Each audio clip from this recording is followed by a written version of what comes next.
अद्भुत रिश्ता यदि कोई है मेरी दृष्टि में तो एक पिता और पुत्री का, एक बेटी और पिता से बड़ा रिश्ता शायद दुनिया का कोई होता। एक पिता, यहाँ आप में से ही कई बेटी के पिता बैठे होंगे, मैं स्वयं एक बेटी का पिता हूँ। और जब इन कथाओं को मैं गाता हूँ तो सत्य बताऊं, मन में एक ही बात चलती है कि एक दिन मुझे भी अपनी बेटी को विदा करना पड़ेगा। दुनिया की रीति है महाराज, कोई अपनी बेटी को रख नहीं पाया है, लेकिन एक बेटी और पिता का अद्भुत रिश्ता होता है।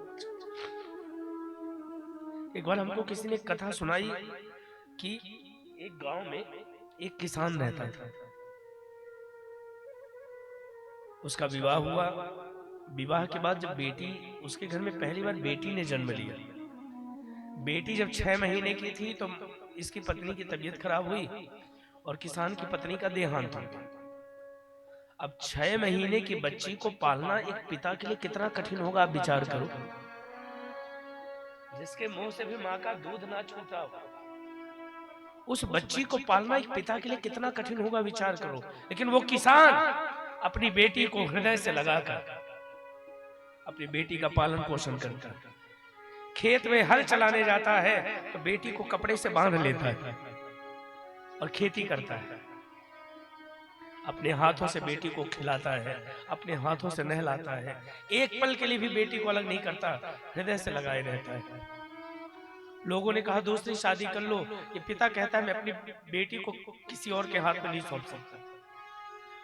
अपनी बेटी को पालता है, अपनी बेटी पर अपना पूरा जीवन न्यौछावर कर दिया महाराज।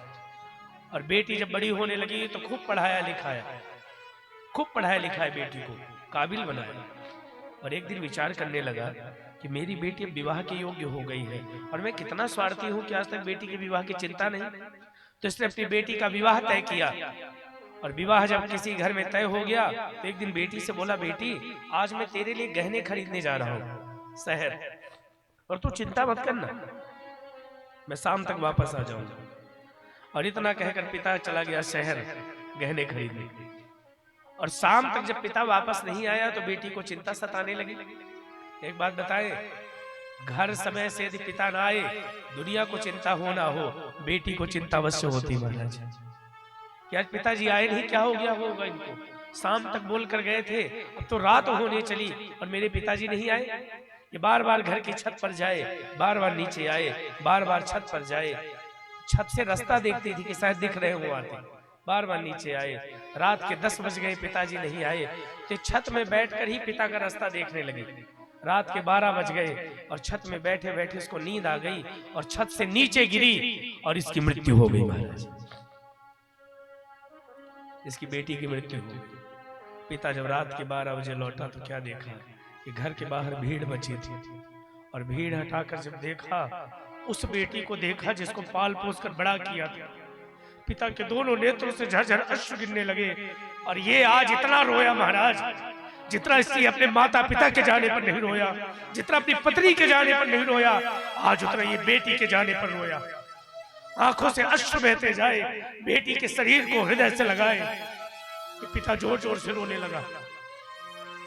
लोगों ने समझाया कि जो होना था हो गया, अब रो मत, बेटी का अंतिम संस्कार करो। और इसने अपनी बेटी का अंतिम संस्कार कर दिया। लेकिन अंतिम संस्कार करने के बाद भी कभी इसकी आंख के आंसू नहीं बंद हुए महाराज। अंतिम संस्कार करने के बाद भी कभी इसकी आंख से आंसू नहीं बंद हुए। और मैंने संतों के मुख से सुना कि रोते रोते इसकी आंखें भी चली गई, रोते रोते इसकी आंख की रोशनी भी चली गई। और एक दिन गांव में दीपावली का लोग त्योहार मना रहे थे और ये बेचारा अंधा किसान अपने घर के अंदर बैठा आंसू बहा रहा था। और ये रोते रोते इसको नींद आई, ये सो गया।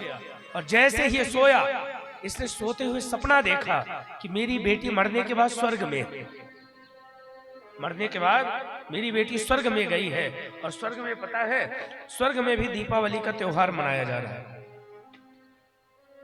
और इसकी बेटी के साथ बहुत सारी बेटियां हैं जो दिया जला रही हैं और सबकी बेटियों के दीपक जल रहे थे, लेकिन इसकी बेटी का दीपक बुझा हुआ था।